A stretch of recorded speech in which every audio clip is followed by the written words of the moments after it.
सुबह की पहली किरण जब पहाड़ों को छूती तो गांव में जिंदगी की लहर दौड़ जाती। मगर इस गांव के किनारे मिट्टी के एक छोटे से घर में दुनिया की सबसे कीमती चीज बसती थी, और वो था सुकून। ये कहानी है अहमद की, एक 60 साल का बूढ़ा लकड़हारा जिसके चेहरे की झुर्रियां उसकी मेहनत की गवाह थी और उसकी आंखों की चमक उसके मजबूत ईमान की। अहमद के पास मालो दौलत नहीं थी, मगर उसके पास फातिमा थी, उसकी 7 साल की मासूम बेटी जो उसकी आंखों की ठंडक थी। रोजाना सुबह जब धुंध अभी हटी भी ना होती, अहमद अपनी पुरानी पगड़ी बांधता, कुल्हाड़ी कंधे पर रखता और अल्लाह का नाम लेकर जंगल की तरफ निकल पड़ता। जंगल में जहाँ दरख्तों के साए घने होते, अहमद की कुल्हाड़ी की आवाज गूंजती। हर ज़र्ब के साथ वो यही सोचता कि शाम को जब वो घर लौटेगा तो फातिमा दरवाजे पर उसका इंतजार कर रही होगी।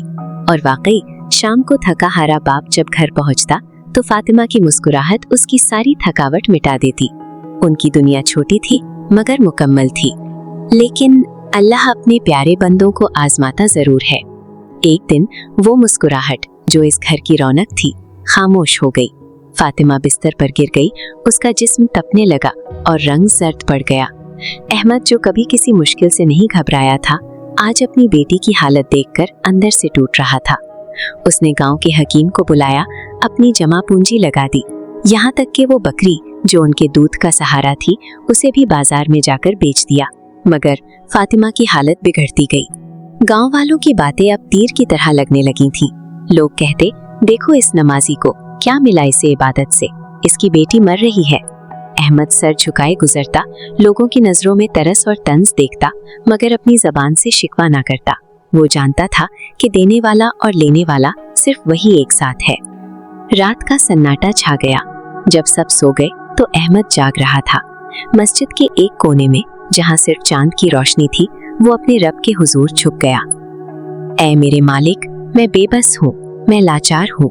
लोग कहते हैं मैंने क्या पाया, मगर मैं जानता हूँ तू सुन रहा है। मेरी फातिमा तेरी अमानत है, अगर तू उसे शिफा देगा तो ये तेरी रहमत है, और अगर तू उसे बुला लेगा तो मुझे सब्र दे। उस रात अहमद के आंसुओं ने मिट्टी को भिगो दिया। उसने अपनी बेबसी को ताकत बना लिया, वो ताकत जो तवक्कुल कहलाती है। उसने सब कुछ अल्लाह पर छोड़ दिया और दिल में एक अजीब सा इत्मीनान लिए वापस अपने घर की चौखट पर खड़ा आसमान को देखने लगा। अगली सुबह अहमद की चाल में एक नया आज़म था। वो जंगल के उस हिस्से में गया जहाँ सदियों पुराने दरख्त खड़े थे। वहाँ एक सूखा हुआ अजीम शान दरख्त उसके सामने था। जैसे ही अहमद ने अपनी कुल्हाड़ी उठाकर दरख्त के खोखले तने पर मारी, थक, आवाज कुछ अलग थी। अहमद रुका, उसने गौर से देखा।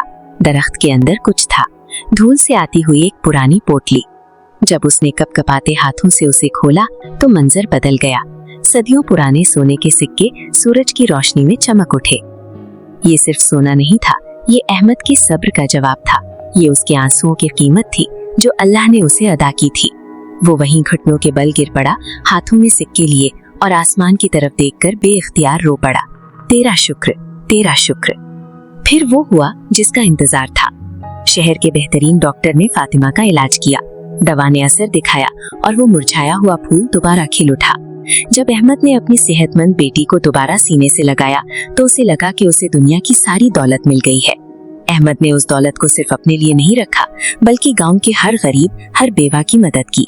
आज जब वो और फातिमा अपने नए मगर सादगी से भरे घर में नमाज अदा करते हैं तो उनके दिलों में सिर्फ शुक्र होता है। और आखिर में अहमद आज भी वही लकड़हारा है।